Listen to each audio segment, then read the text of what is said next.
Are you afraid of death? Most people would likely answer, yes. Every morning we wake up, we live our lives trying to forget the simple truth that one day we will close our eyes for the final time. Throughout history, even the most powerful emperors and the wisest philosophers were ultimately rendered powerless before this primal fear. They were, in the end, only fragile human beings. Qin Shi Huang sent his envoys across the eastern seas in search of the elixir of life, hoping to defy the inevitable. And Alexander the Great crossed entire continents, driven by the myth of the fountain of life. Thousands of years have passed, yet this human desire has not faded in the slightest. But let me ask you this. What if that wish actually came true? If you were truly granted immortality, would you become a god? Or would you descend into a darkness deeper than any you've ever known? Jorge Luis Borges, one of the greatest writers of the 20th century, answers this question in a hauntingly beautiful way in his short story, The Immortal. The story we are about to explore today is more than just a fantasy. It is the ultimate philosophical provocation in the history of literature, asking us whether death is a curse or a gift. The year was during the height of the Roman Empire's dominion over the world. Marcus Flaminius Rufus, a Roman military tribune, heard a strange tale one night from a dying soldier. He spoke of the city of the Immortals, hidden somewhere beyond the vast, desolate deserts at the edge of the world, and a river flowing nearby that grants eternal life to anyone who drinks from it. Marcus became obsessed.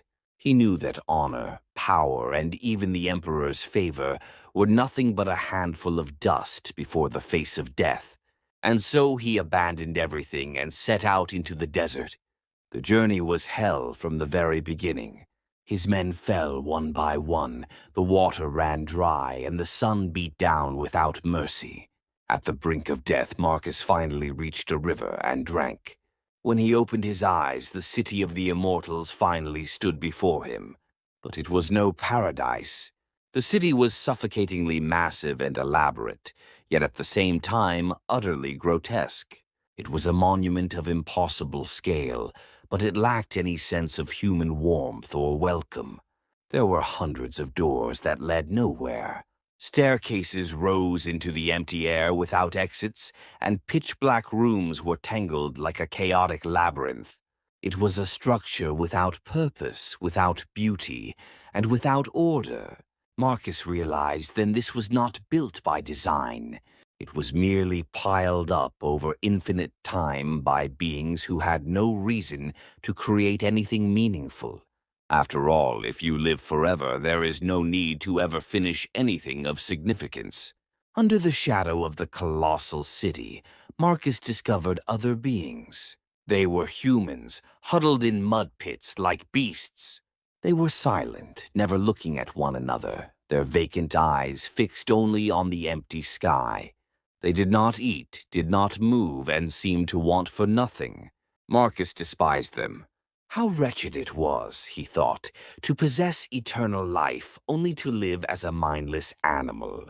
He took one of them as a servant and named him Argos. One night it began to rain. Argos, who had seemed utterly void of sensation, suddenly stood up in the downpour.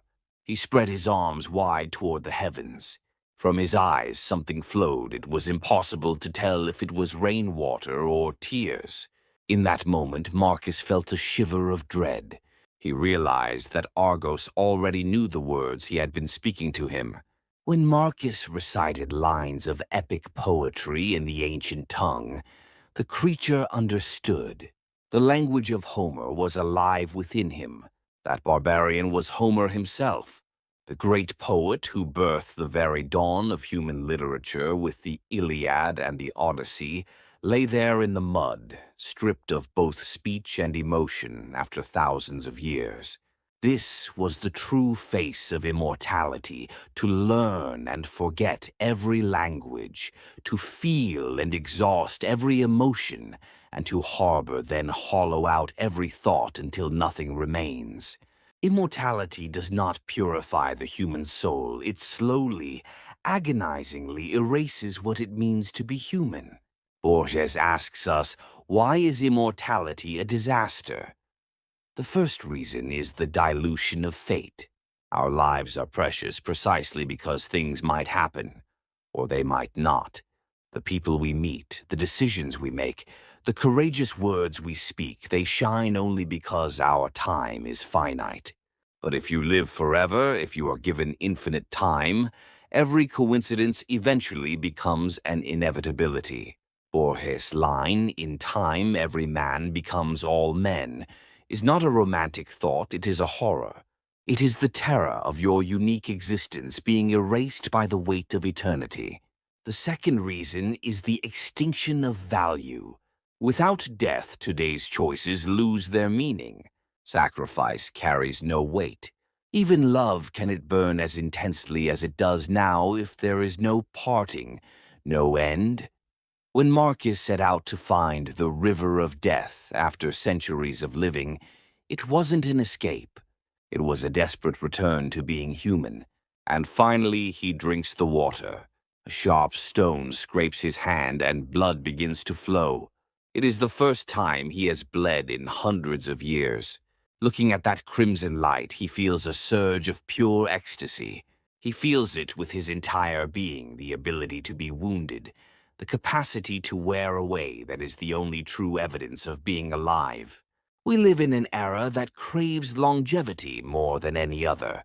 With the development of age-reversing medicine and talks of uploading the human mind into AI, the dream of eternal life is no longer just science fiction.